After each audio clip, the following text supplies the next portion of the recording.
Os, Mestre, Carlos Machado, Coral Belt, legend, somebody that I have personal history with, and one of my heroes, and just a legend, really, truly. Done so much for jiu-jitsu and I mean, not just the U.S., but in the world. So I appreciate you. I appreciate everything you've done. Thank you so much for making the time to hang out and talk a little bit about, some history and, those kinds of things.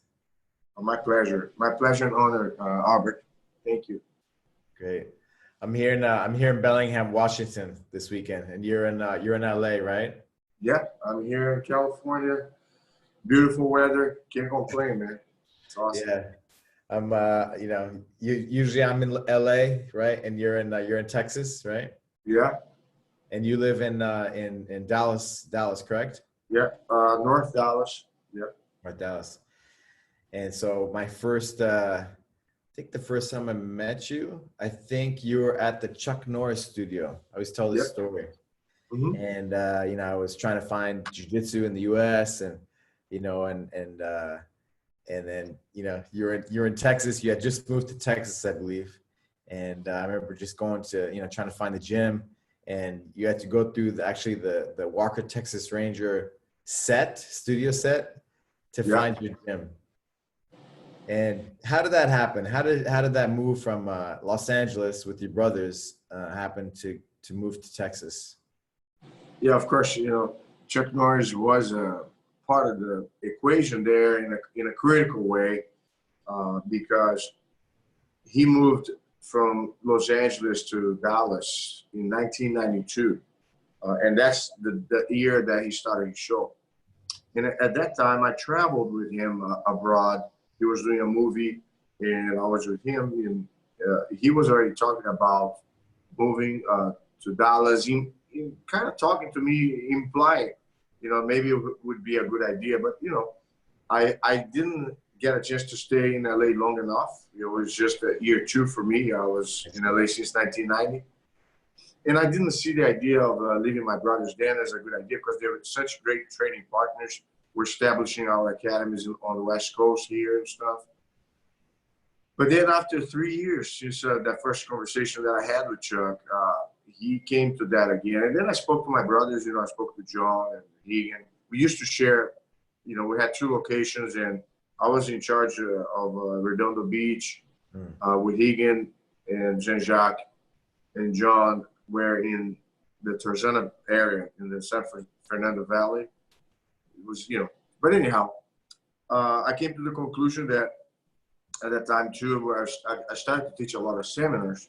And, if you live on the West Coast, I mean, it's just like a long flight no matter where you go. And if you're in the middle of the country like Texas, it's halfway every direction. And plus the fact that I had the support of Chuck Norris to get started. When he first invited me over, he said, "We're going to set up your gym within my studio, so you don't have to worry about overhead, and I'll help you promote and stuff. And then you're going to be on your own in the terms that you can grow this business, and you don't have to be with your brothers all in the same place." And plus, he had the selfish reason that he wanted me around because I was his main jiu-jitsu coach. But that's how he went. Relationships, I think, is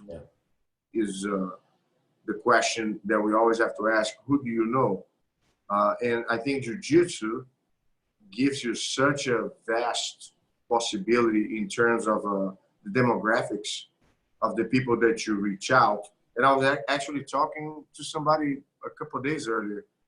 I don't think there's any martial arts, not trying to demean anybody, that gives the level of relationship that you can get from jiu-jitsu. Our clients, and I'm not saying this in a bragging fashion, but we have an elite group of students amongst the very one, and we don't have favoritism. We love everybody the same, and we should treat every student the same, but it doesn't take away the fact that you have a handful of people with all kind of expertise and possibilities, So being friends to a man like Chuck Norris definitely was critical for my move to Dallas, Texas.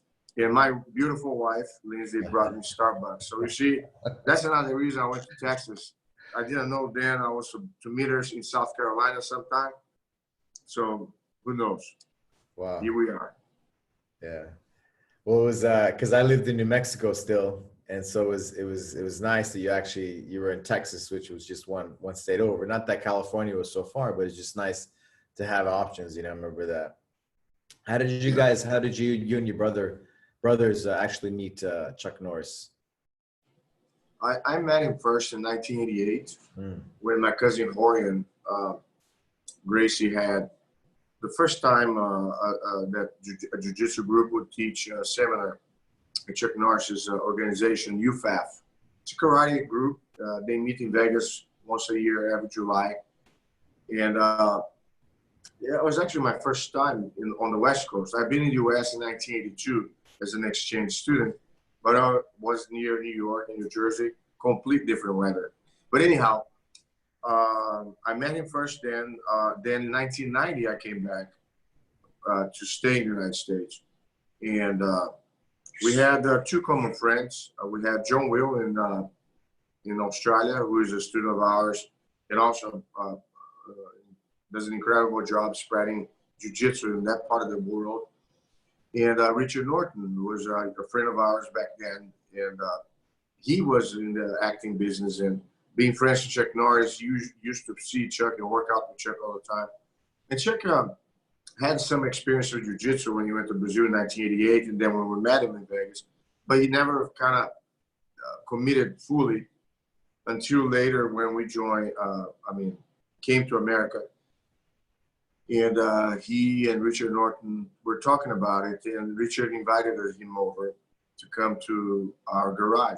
At that time, we're still teaching in our dojos. We had a double-car garage before the first Gracie Academy was open. That's how far back it was. There was not even any Jiu-Jitsu Academy in California or in this part of the world back then. So Chuck came for the first time. I had a session with my brother Hegan. Hegan started to go to his house a few times a week and teach him private lessons. And he became so fascinated. He was already an advocate of jiu-jitsu when he first came to Brazil. That he decided to help us open a school. And he co-owned a mall with a friend of his called Bob Wall, who was a good friend of ours as well. And both of them gave us free month for like a year. Free rent, I'm sorry. And we also had the school ready to go. It was not that big of a school, probably like 1,500 square feet, if that. But it was in a mall on the second store, this place. And that's how the first Carlos Machado or Machado Jiu-Jitsu Academy, back then it was called RCJ Machado because it had the initials of all the brothers, was open. And there was one thing too that he did for us. He did a demonstration. He flew in from Vegas just for a day to LA, arrived like sometime during the day here, and then we had kind of like a patio on the bottom part of the mall, like an atrium, really nice. And he did a demo with us. We put the mats there. We had those foldable mats and so on. And I remember I had a student of mine, I still remember his name, Bruce Cruzada. He was one of our private clients, and he called the LA Times. And, back then, people used to read this newspaper, it's like in 1990. Nowadays. It seems like a whole other, universe. With you still had Yellow Page. You had to do the phone, dial phone. There was no punch phone. I guess I had the phone with the punch keypads, but nothing like cell phones or anything. But anyhow, so a reporter came and took a picture, and I kid you not, I still have the article. It was called Ambassadors of the Gentle Art. And it was like almost a full page. It was a full page article, by the way, but on the back of the sports section of the LA Times. And it was the section that goes to the Valley, which is very populated, big population. And I don't know how many people read that, but I know we had phone calls every single day. I think our school got almost, and I understand nowadays we have marketing that we can do, we have social media that we can make use of, and different instructors that do business, they will generate leads and have a lot of good response by doing those things. Back then we had no Facebook, we had no social media, we had no cell phones. So we almost had, I probably had a couple hundred students joining our school in 30 days. You know, it was definitely a needle moving, you know, in the right direction in a strong way. So we had no idea, I mean, what the heck is going on? We had to answer the phone all the time and do all kind of intro classes to crazy people. You know, a bunch of wrestlers would show up at our gym. I got bloody nose and banged up head because you know how we used to do intros back in the old days. And bear with me, that was before the UFC. It was before the UFC, Albert. So people are not educated about jiu-jitsu, nor we are educated about what was the best approach to teach, other than, hey, I'm going to share what I know, and I think this thing is the best thing you can learn. And many times that was the way many people would do, you know. Man, what year was that you guys? In 1990, between 1990 and 91, I think it was wow. Maybe 1991. I could be wrong. Wow. So it's you know, it's like 30 years ago. Mm-hmm. 30 years. Wow. That's a long. That's some time. I don't know if it's a lot of time, right? Yeah. That's some time. Things have shifted in those years, you know. When you were growing up doing jiu-jitsu, if you could explain or kind of talk about how you relate the relationship with the Machados to the Gracie family, sure. And how it was growing up, and okay, so yeah, my mom is her sister was married to Carlos Gracie Senior, the oldest patriarch of the Gracie family, and she was the third wife. You know, Carlos Gracie Senior had 21 children. All his children from his last marriage they are first-degree cousins of mine. Okay, now we had since the beginning, since we're kids, spent so much time hanging out with them, going for summer months. I would stay with my aunt and so on. I used to live with my aunt and uncle when I went to college for law school in the early 80s, you know. So we have had a lot of connection, blood related to that segment of the family, but all the other ones that we were introduced as cousins because we trained together and stuff. So we had the affinity, you know, and many of them, they use the term cousin because that's how they feel about us, you know. Now, from Hansel Gracie's side, his mom was cousin to my mom, and she married Hansel's dad. So I always joke about this, and I always say that Hansel and I couldn't escape from being cousins to one another, you know, because fate brought us in a way it was meant to be, you know. And so that's kind of like you know, we lived a lot with them by training under them and receiving. And Uncle Carlos was a great mentor to me. I mean, if you can tell you have a guru in your life, for me, he was that picture, that personification. I always think of you like very spiritual. You know, there's people have different types of personalities, right? And I always when I read your posts, when I talk to you, you're very spiritual. You know, everybody's spiritual, right? But just your way is very Zen. You know, is that why you? And I think of like Carlos Gracie Senior. Like, you know, I see him like doing all these yoga things, but why was he such a big mentor, or what was the word you used? Role model, I guess. So when you talk about spirituality, you know, it's kind of like a search. You know, everybody tries to develop a connection with something bigger or higher. Okay, and then, you know, we're not talking here about religion because then we label things. Right. Talking about my uncle taught me, and plus from my mom and my dad's side, we always had that positive influence regarding, we're never imposed upon what to believe, but we're told these are the things that we feel make sense. And with Uncle Carlos, he was very non-judgmental. one of the things that was really interesting about him is like you could talk to him about anything and stuff, and what he would tell you was based upon, he was a very studious man. He had an attic on his big manor that he used to live with 20 bedrooms up on the mountains outside Rio de Janeiro. He had probably over 2,000 volumes of books. You know, the majority of them were related to physiology and medicine and medical issues, but quite a few of them were on spirituality. I had some books that I saw that I picked from him, you know, really high level stuff. And he was a spiritual man in that sense. He would never look at you as a person. He would look at you as a spiritual being, you know. And he didn't believe in death. He believed in journey, that we go from one place to another.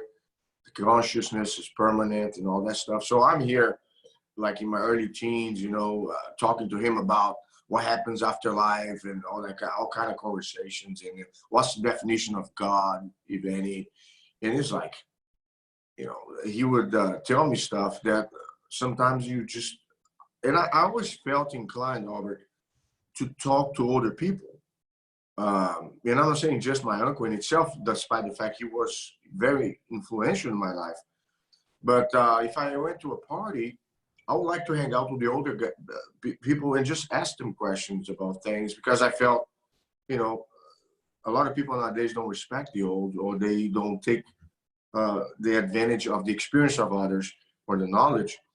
And I felt, you know, I always enjoyed, you know, a good conversation with somebody that knew more than me or had more experience than I had. And having lived under the same roof with Uncle Carlos gave me the opportunity to absorb a lot of things from him. So in terms of his spirituality, he was very big on karma.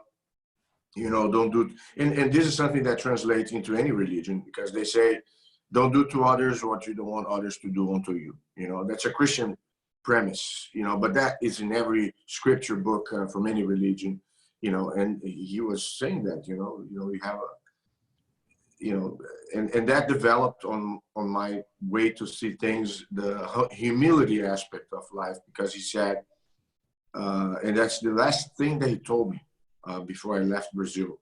The last conversation I had with Uncle Carlos is, be humble. Remember that we don't have reason to be arrogant and to disrespect anybody. You know, be humble. You know, and respect is first given before it's earned. You know, and that's what molded our motto. The first written article about the Machado brothers has the big letter title, "Leave your ego at the door." And that became, in every school that we had, we always had that and stuff.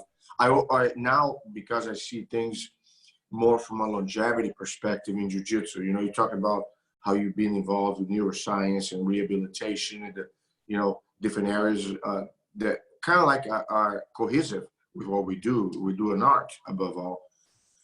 I think in terms of longevity, it's not just how much you train, it's how you train. And it's not how fast you do, how long you last.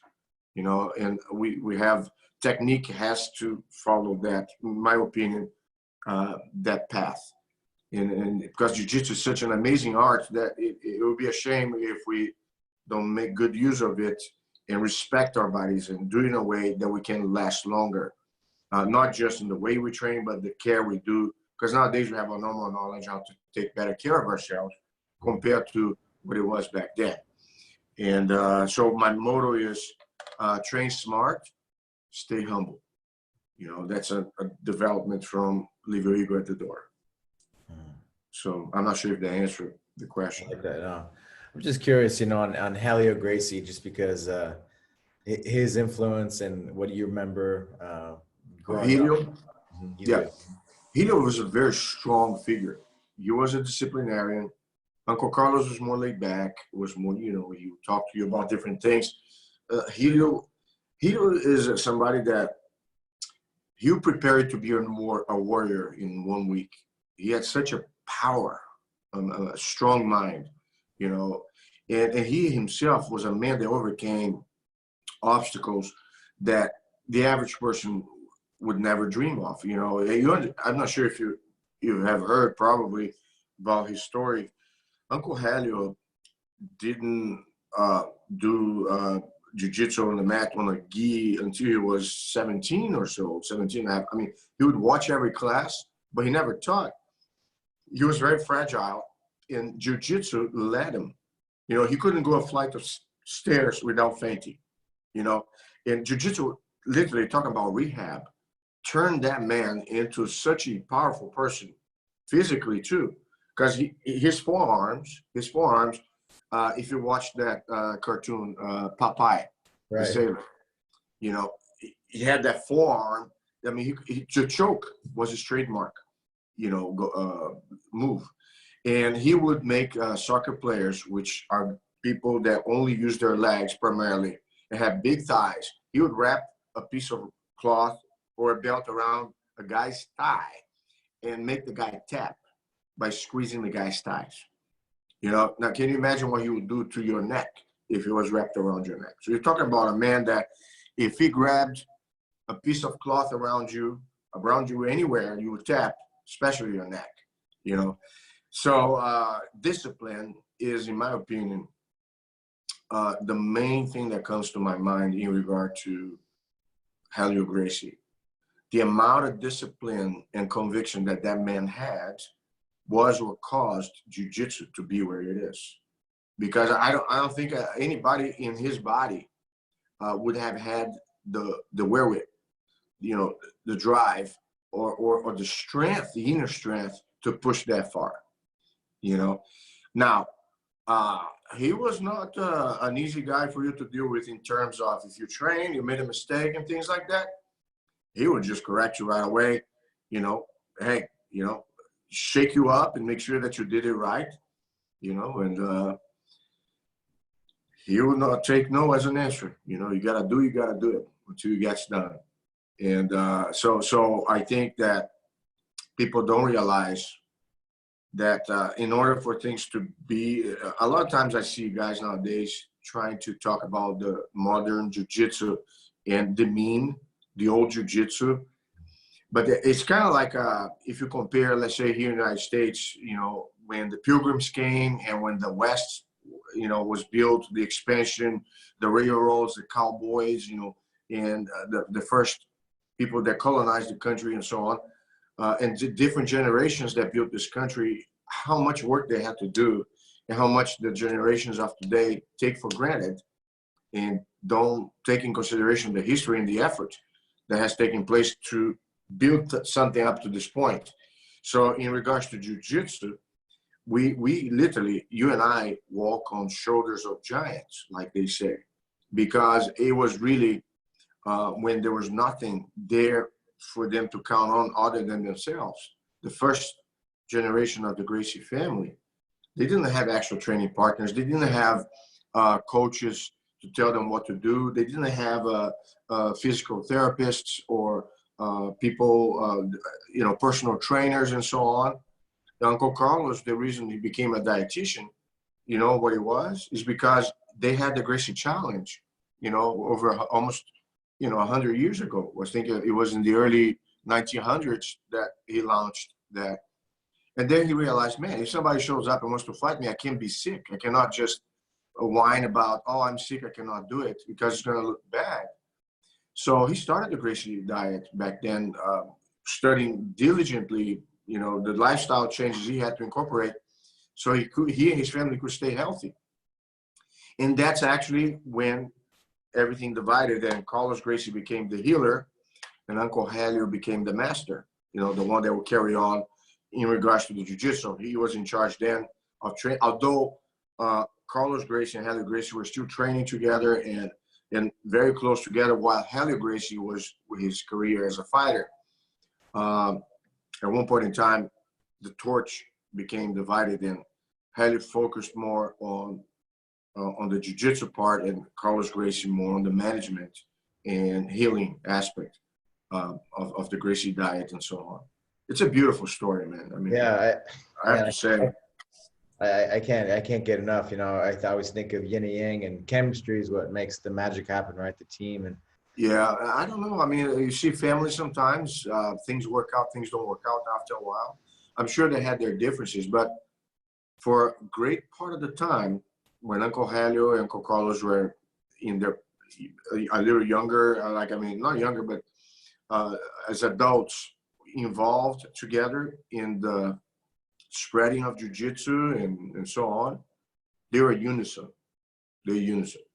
At the level of trust that they had for one another, there's an occasion that Uncle Helio had a conversation with Uncle Carlos, and he thought that Uncle Carlos was doubting him or questioning him. And they were in a very high-rise building on the top, one of the top floors. Uncle Helio put half of his body off the window and told him, "Do you think that, you know, are you questioning me about my loyalty or something like that? You know, just say a word and I'll jump off this window right now." I mean, and believe me, he was not joking. Uncle Helio has rescued a passenger in a cruise ship, and he was actually given an honorary award by the governor of a state in Brazil, in a shark-infested area. You know, somebody fell off deck on the ocean, one of those cruises, and the sailors, nobody wanted to get into the water. There were sharks with things all over. Uncle Helio went there and jumped, you know, swam, brought the person back. You know, you're talking about a man that, you know, things like that, you know, it's just, I mean, it's historical and heroic at the same time. Heart of a lion. You know, he had 21 kids, Carlos Gracie Sr. Yeah. And Helio had how many kids? Helio had 10. 10. So 31 kids. So how was it growing up? How was it growing up with this amount of Gracies and family? Yeah, well, either we are their household or they are our household. You know, I used to live in Teresópolis. Someday, maybe, Alberto, we can do a trip to Brazil, and I would travel and I show you all the routes, you know, where everything started. We can go to the cities and show us back. Maybe it should be a good YouTube documentary of some sort, you know, just an idea. But going back to the growing up, Uncle Carlos had a manor with 20 bedrooms, and there was 1/3 of it was Helio Gracie's kids. The other 2/3, because Carlos had more kids. Carlos married several times, but every time he broke up, he took the kids with him. He's the one that raised them all. Okay, and so he, I guess whatever new wife he had a hands full, right? I tell you, you know, hey, I marry you, but there's one condition. I got 6 kids here that I'm bringing with me, and then he would break up, go marry again. Hey, I'm married, but there's one condition here. I have 12 kids here. You know, even, I mean, it's not a sum zero kind of deal. You know, you start already, you know, up there. So, but because jiu-jitsu was the fabric that held everybody together. If there's one thing I learned by being with my cousins, one thing you learn about is respect. And you don't learn the easy way. You learn often the hard way, you know, because you're going to have people above you, not just physically, but knowledge-based. They know more jiu-jitsu than you. I was beaten, but I love my cousin Crawling to death. I had a fight with him. He was a black belt. I was a blue belt over food or something. Yeah. Bear with me. I'm not ashamed to say I got beat up, you know. But in regards to the hierarchy, it was an interesting dynamic because it taught us. Imagine you go to boot camp, you know, and then you spend some time. There's no such a thing as bullying. You're going to be bullied in a good way. Sometimes people be fair to you. Sometimes they won't be fair. But because we're all trained together, you know what it is in jiu-jitsu, there's love. You know, you're sharing the match with somebody, and you do want that person to get better. So if I had a cousin of mine that could toy with me, he would still tell me what to do and teach me along the way. So it was enjoyable in the sense that we didn't care, you know, that we were mocked on the mat, you know, by different times with different training partners from our family. But we knew everything was from a common good. We all wanted to get better, and we're okay with it. But on the interactions, you learn about life. You know, each of them had their own journeys and experience. There was some rivalries within the family here and there, you know, but because we had the mat settled things. So we wouldn't have to get in physical fights all the time, like it happens with different families in different situations. And I think too, when you see amongst them, the ones that kind of rise to a higher level, and you see everybody dedicating their respect to that person, you know. So it's interesting, you know. It's a beautiful life lesson. We learn so much, and it's funny, bro, because I remember we had some family friends that had kids our age that would be sent out to spend vacation with at my uncle's house, and they had no idea what they were up to, because you're already kind of like casca grossa, meaning we had thick skin in regards to the bullying and all the, you know, the commotion that will take place by being amongst a bunch of people, you know, and stuff. But if you have like fresh meat coming in, and I'm not talking about jiu-jitsu, I'm just saying the guy, they would annoy and pick the heck out of the guy. So you see people kind of having nervous breakdown in the first week. But the funny thing is, like 30 days later, they will be more acquainted with the real life, how it is to be raised with siblings and cousins of different ages and being bullied and picked up after. And then somebody else new will come, and that person that was bullied in the beginning, he was already kind of savvy, you know, so you'll be the one doing the job of setting the record straight with a newcomer, you know. It was a lesson for life. I kid you not, man. I mean, can you imagine, Albert? You live in or stay in a household with 30 kids between your age, above and below? Yeah, I can't. I mean, you can't make that up, you know? Yeah. It's one of those things. Who are your friends? Who are your friends? Or not your friends. Who are your heroes? And who are your mentors on the mat growing up? All right, so I have it's interesting because at different stages in your life, some people occupy different positions.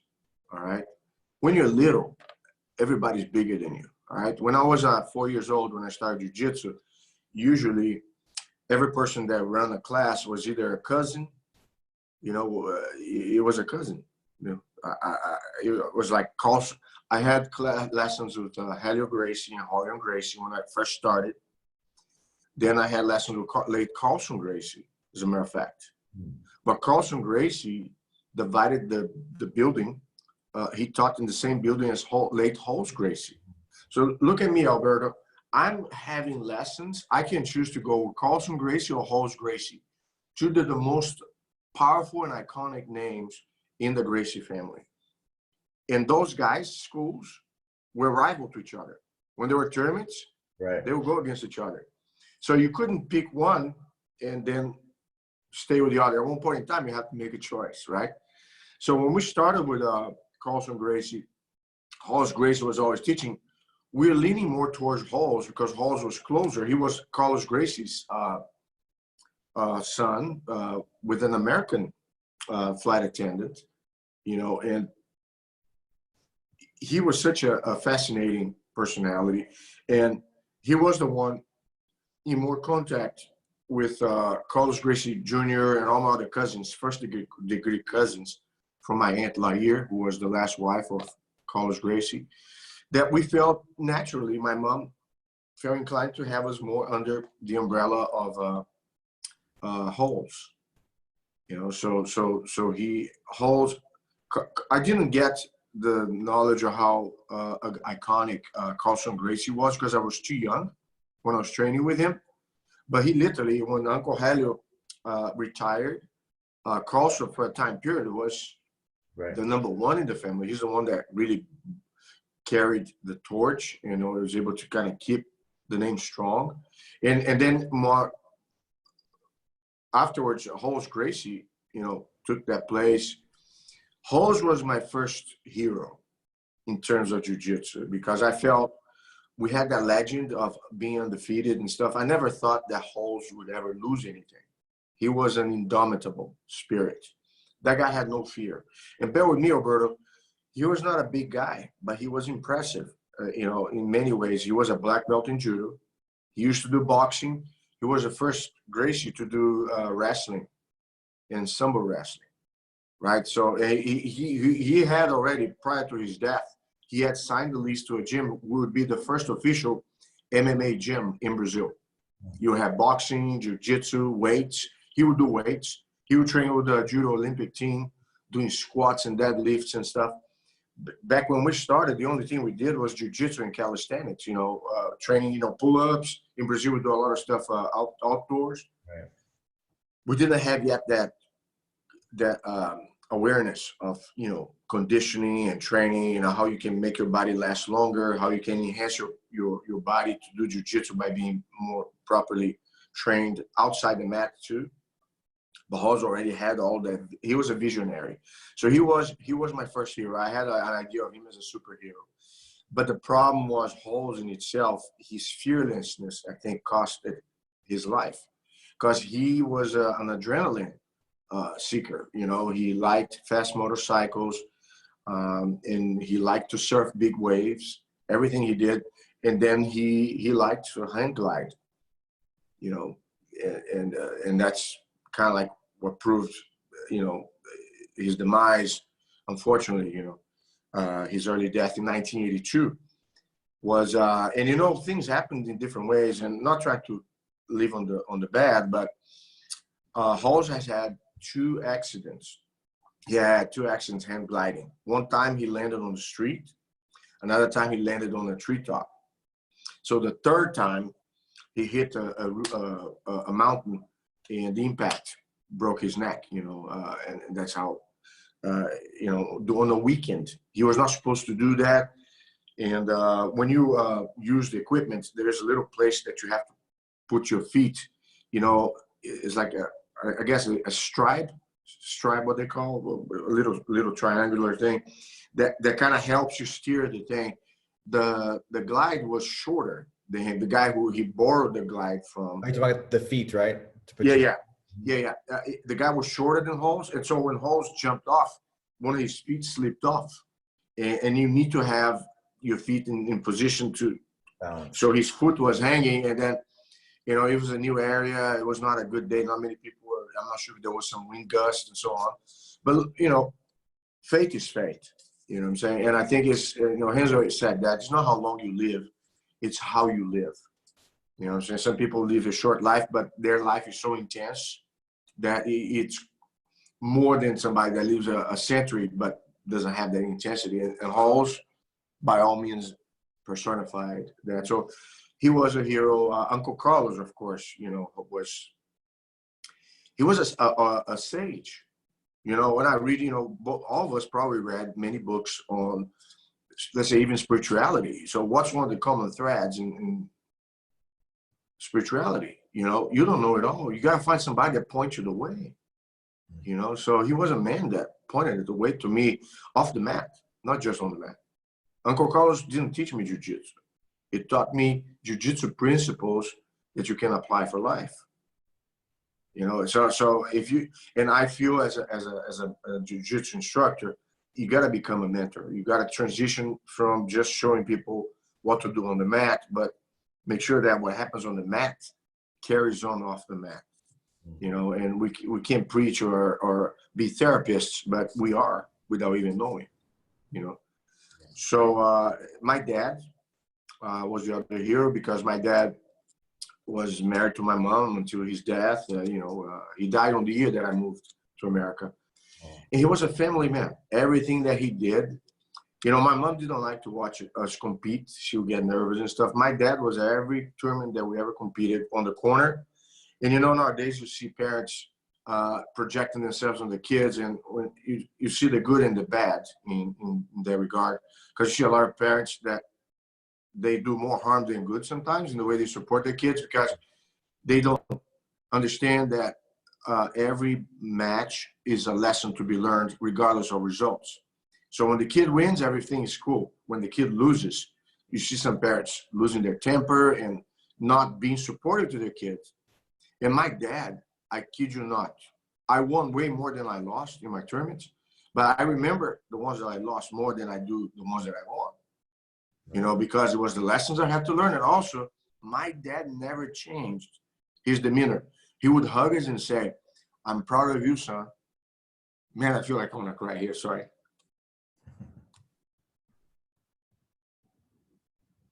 Hold on. That's what it's about. It's weird. It just hit me. But my dad never had any criticism anytime we had a defeat. You know what I'm saying? Because in his mind, we did way more than what he was able to do in that area. My dad was a very accomplished professional. As a lawyer in legal terms, he was the top of the echelon. You know, he was one of the toughest DAs when he was a prosecutor. He became a judge, and then he became a state supreme level judge. You know, where he used to live in Rio. But when I remember that part of him, it was just amazing. We never had the pressure. I had more pressure trying to please my cousins than I ever did my dad, because my dad was proud of me just by stepping on the mat. You know what I'm saying?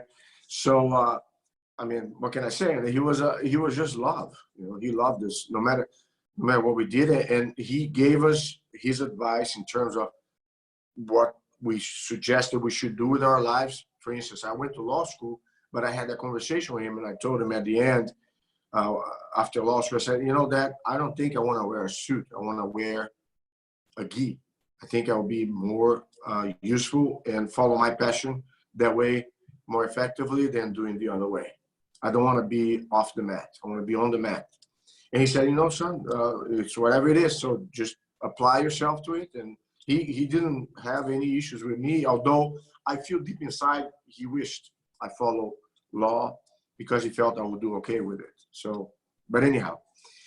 And I think here nowadays, if I can tell one more person that I admire incredibly, okay, is a philosopher, a Brazilian philosopher. I think he's one of the greatest minds in today's world and one of the greatest minds of philosophy in Brazil. His name is Olavo de Carvalho. You pronounce Carvalho. And I mean, the guy's just amazing, the things that he does. You know, he's making history. But with that said, these are pretty much, you know, and I'm sure I have a lot of other people. I'm not the guy that's going to have the Marvel hero or something that's science fiction based. I mean, we all want to be Superman and stuff, and we all enjoy moments in our lives where when you watch Kung Fu, David Carradine, I want to be a Shaolin monk. But in real life, these are the people I give credit to. Awesome. You know, you mentioned the MMA gym, holds Gracie, you know, building the first or creating before, you know, his passing. Have you ever thought about doing MMA? I did, but, you know, I'm a lover, not a fighter. You know what I'm saying? I had in training, I've done guys coming into the gym, and actually it was somewhat of an MMA. The guy did try to hit me, and I had to do the clinch, take the guy down. And I did the training with my cousins here and there. But I don't feel, I mean, I've had guys that I coached on, you know, on the jiu-jitsu, on the no-gi. And my vision of MMA is how I can minimize the odds.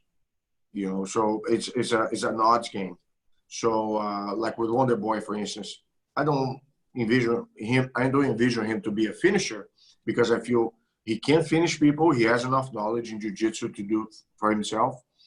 But he's a striker primarily. So my degree of contribution is I'll make sure that if you're in trouble, you get out of trouble. That's all I care, especially nowadays, the way MMA is compared to what it was. Back in the old days when the first UFCs happened, it was a single match that had no breaks. And if you went to the ground, the referees would never break. You know, let the fight go. So if you knew jiu-jitsu, predominantly, you would have a better chance. But when you have the rounds broken up, you know, when you have the fight broken up, if there's not an action, and the fact that nowadays everybody does jiu-jitsu, and I'm so happy for it. You're not fighting somebody who is a lame person in jiu-jitsu. I see the very few people that may not be well-rounded. They might disguise their performance by whatever prevailing aspect of the game, a good striker. But if they have a weakness, you'll be exposed at a point in time, you know. But going back to me, I think it was more a philosophical thing. I did feel like, man, I don't know if I want to do this. It was not about being scared and stuff, although, of course, there's a degree of being committed and resolve. Said, man, once the gate closes, it's either me or the guy, you know. So you're going to have enough aggressiveness to be okay to knee the guy in the head with all your power to knock the guy out, because you know if you don't do it, he's going to do it.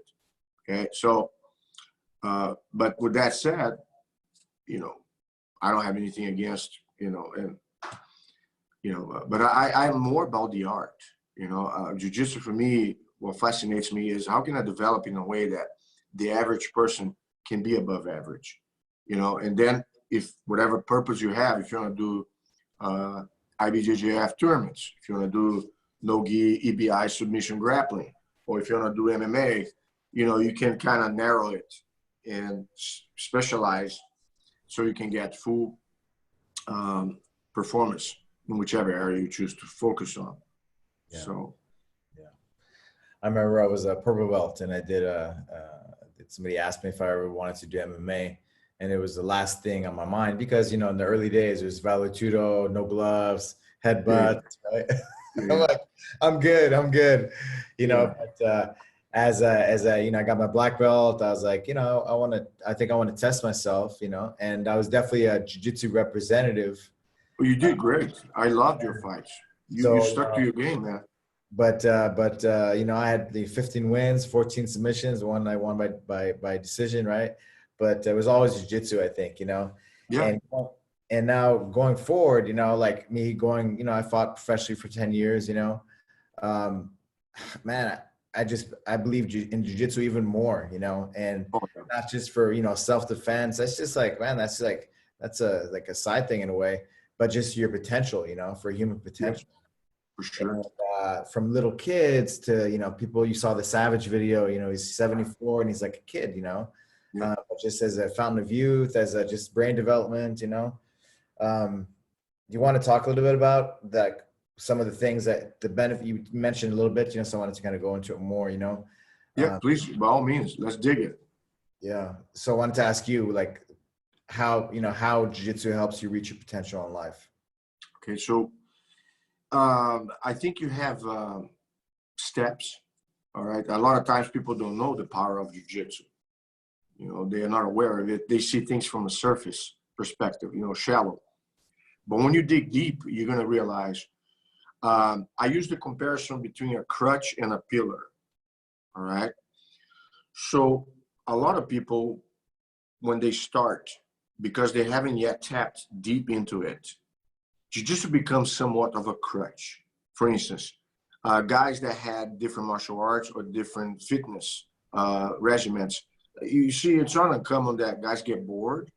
You have guys that are like go to the gym to do weights and stuff. And at a point in time, they say, man, I don't want to be here anymore. I'm bored with it. And then they try to find an activity that it's motivating, not just physically, but in terms of jiu-jitsu, it's intriguing on your mind. You know, jiu-jitsu never ends. So you're never going to be bored because you're running out of things to learn. You know, and in certain martial arts, you get like the structure in a way that once you reach a certain level, you have to just redo what you already learned, but there's not, you know, maybe they feel they got to the top of the hill, they don't have anywhere to go. In jiu-jitsu, is a succession of hills. Once you hit one top, you're going to see there's another hill right next to you that you have to climb again. You know, it's ever going, never ending. I always say it's always a work in progress, never a job done. Okay. But going back to the crutch aspect, you see a lot of guys that may have a need, all right, whatever that is. And it's not just self-confidence, although many people, they want to learn how to defend themselves, you know. It's not just about being a hobby that interests you and motivates you, something you want to feel you're enjoying doing it. It meets those two criteria. But for a lot of guys, you have guys sometimes that have habits or lifestyle issues. You know, guys that like to drink and party, like who are heavy smokers, guys who are out of shape, and so on. And then jiu-jitsu gradually start to tap and enhance and improve your areas in those life aspects that you are deficient, okay? And some people try to replace one bad habit with a good habit. That's a start. I think it's a lot easier for you to get rid of a bad habit when you start a good habit instead of just cutting the bad habit altogether. Because when you have somewhere to direct your energy to, it's easier for you to stay away from the bad and stay on the good, okay? So that's the crutch aspect. The problem with the crutch is if jiu-jitsu was only a crutch, when you are susceptible to life happens to you. You know, you like, let's say a guy that gets a divorce, a guy that loses a job, a guy that a family member gets sick, you know, they're emotionally challenged, you know, physically, whatever.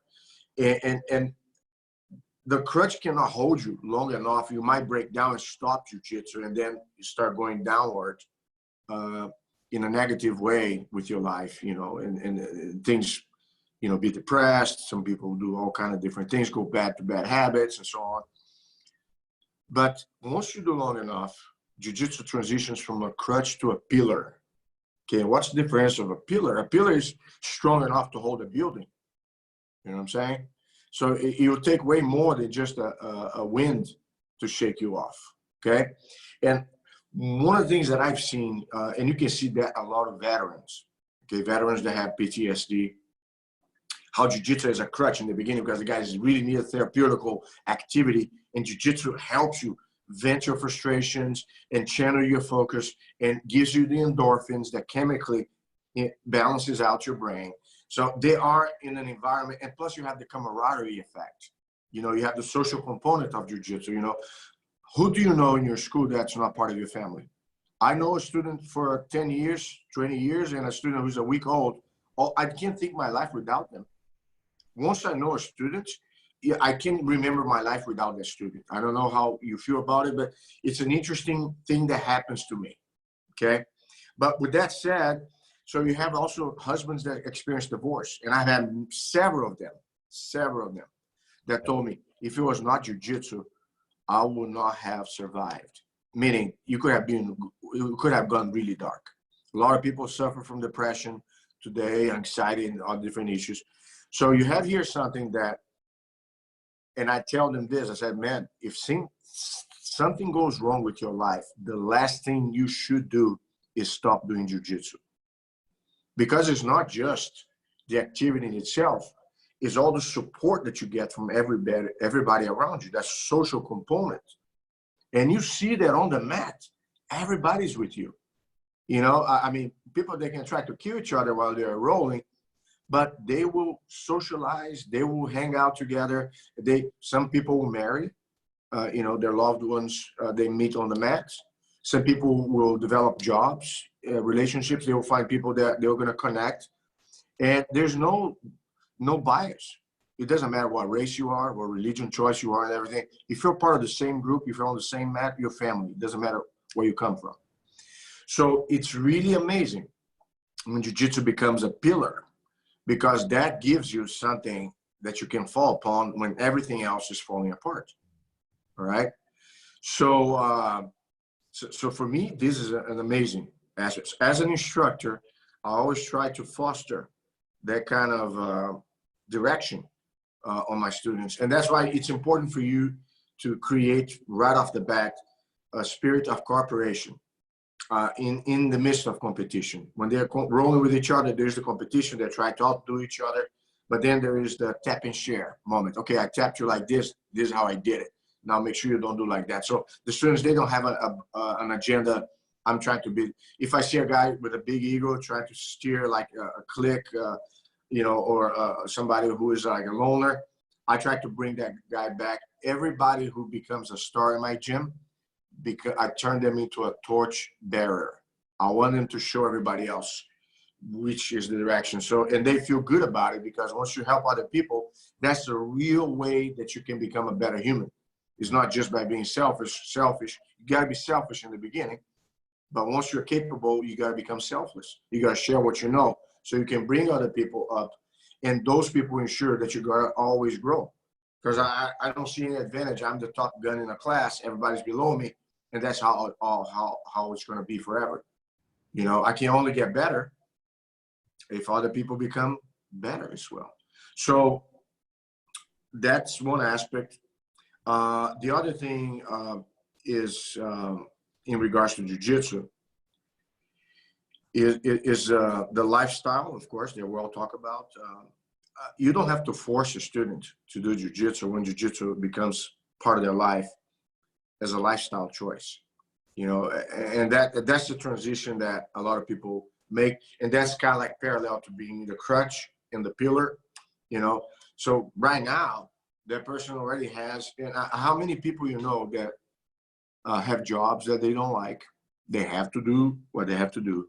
And it's not uncommon. A lot of students of mine that have stressful jobs or places yet that they don't want to be, but they know at the end of the day, they're going to have their jiu-jitsu session. And this guy's telling me, I said, man, my day can be crappy, but the thought of that at the end of the day, I'll have my jiu-jitsu session makes it more bearable. You know what I'm saying? So it's something fascinating when you see the way in which jiu-jitsu occupies and influences people in their lives. And like you said, when you have a 76-year-old, how would his life be without jiu-jitsu? You know, and that's the thing that's ironic is once people make jiu-jitsu part of their lives, from a lifestyle perspective, they cannot think their life without it. You know, same way when I see a student a week old in my gym, I cannot think my life without that student in my life as part of my life. You know, it always seems like that person has been part of my life. So that makes it far-reaching. And of course, you have the transitions, for instance, a student, okay? So you have somebody that is a newcomer, okay? So that person right there, how can I build that person to fulfill their potential, okay? So you have consistency, which has a degree of discipline and commitment. You have competence. Once they break down the moves, they feel they can do it, and they repeat enough that it becomes part of their game, then they become confident. I cannot make somebody confident unless I make them competent first. Because the worst thing is like you feel you know, but you're not sure about it. So for me, the way I tackle that is by simplifying. I don't want to make jiu-jitsu complicated. There's a lot of, it's kind of like what we're saying, make the average above the average. I'm not watering down. I'm just ensuring that if you know well, whatever it is that I'm teaching you, you have way better foundation to focus upon all the more advanced stuff at any given time you choose to. But, you know, so, but there's other things. If you talk about the nervous system and the biomechanics of jiu-jitsu, I have some discoveries on myself that I did in regards to accelerated learning that kind of puzzled me, and I stumbled across it, you know, interestingly enough, in a accidental way. You know, a lot of times it's trial and errors or it's accidents that you pay attention to, and then I say, wait a minute, this is not an accident. This is actually a direction that I have to take advantage of, you know. So we can talk about some of those crazy theories as well. Go down the rabbit hole, right? I just wanted to talk about one more thing.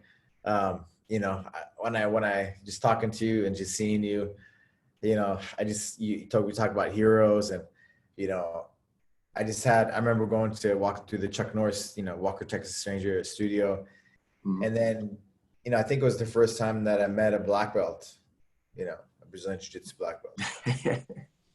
And you taught the class, you know, we're in the room, and you lined everybody up at the end of class. You know, in that class, there were, I mean, like Tim Burrell, Kathy Brothers, you know, I think Travis Lutter, you know, I'm not sure if Pittman was there yet, you know, but all these guys, you know, of course, are black belts.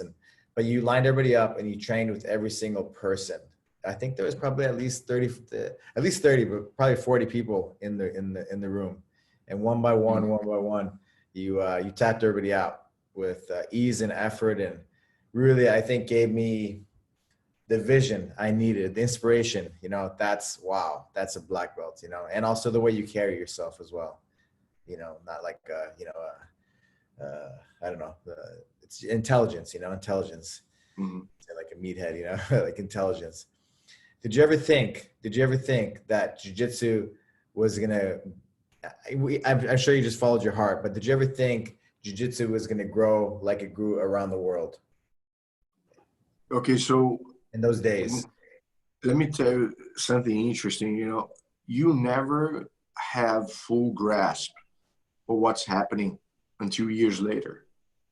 Because the thing with history is when you're part of it and it's happening unfolding right before your eyes, I mean, even if you have a vision where you think it's going to be, you can never anticipate until after a few years passed, you know. But when I travel all over the world and I go in the middle of a desert in Australia, and there's a bungalow in the middle of the wilderness in the outback with people rolling and doing jiu-jitsu.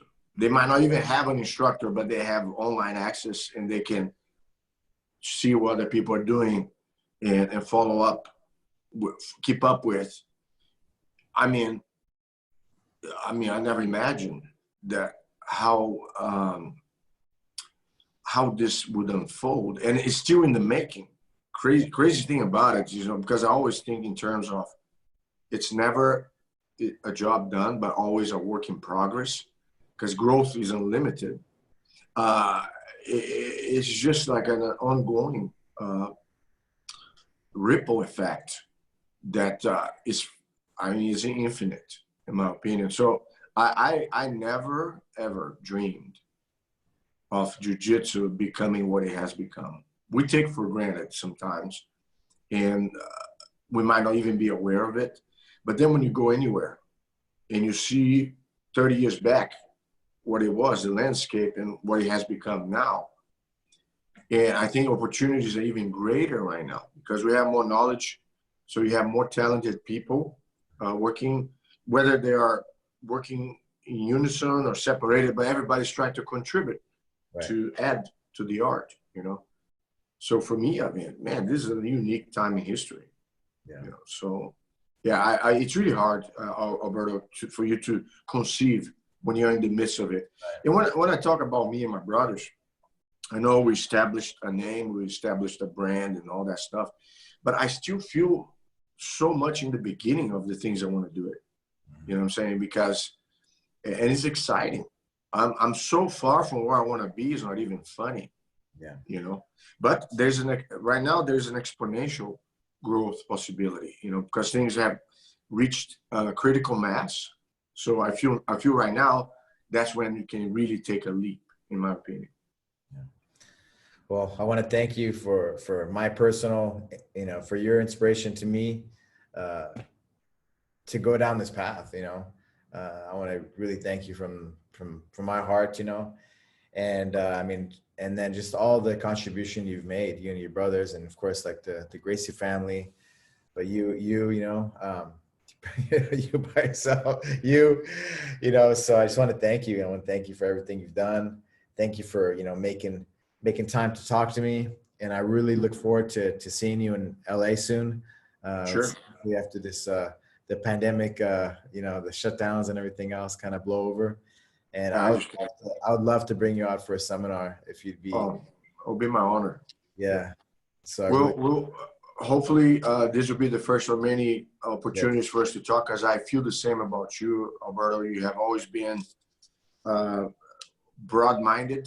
You know, you see jiu-jitsu similar. I think we have a lot of similar approach in terms of how we see it. And you know that the impact you're causing on others. We're not here to teach martial arts. We're here to change people's lives.